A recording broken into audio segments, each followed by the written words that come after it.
Well, I was contacted by the North Koreans during the transition period in December saying they wanted to talk to me about policy differences that they had with the administration, and would I meet with them? I said, well, I've got to get the administration's approval to meet with you. So I got in touch with the White House. The governor would soon be back in a familiar international role, faced with a method of bargaining few Americans ever see. They're very independent. They're doctrinaire.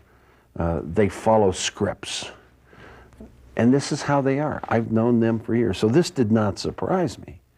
What they do a lot of times is before negotiation, they make a lot of bellicose and belligerent statements, and then they negotiate that down. That's how they are. 2 hours after the talks began, the North Korean government announced they were pulling out of the Nuclear Non-Proliferation Treaty. I told Ambassador Hahn that it was not helpful when he and I are having talks on easing tensions that the North Koreans pull out of the non-proliferation talks. The timing is not good, Hahn. Richardson told us he was in close touch with the administration the whole time, sharing some 15 phone calls with Secretary of State Colin Powell, updating him at every turn.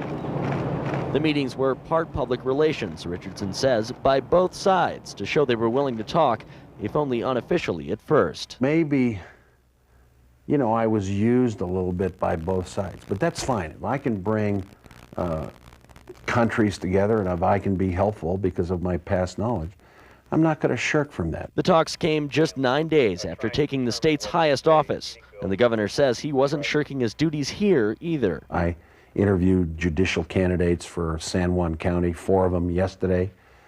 Today I'm reading resumes for state investment officer. I talked to the lieutenant governor about her trip to Chama. A trip the governor was supposed to make. We had to finish these negotiations. We had an unexpected extra day, which I felt was good.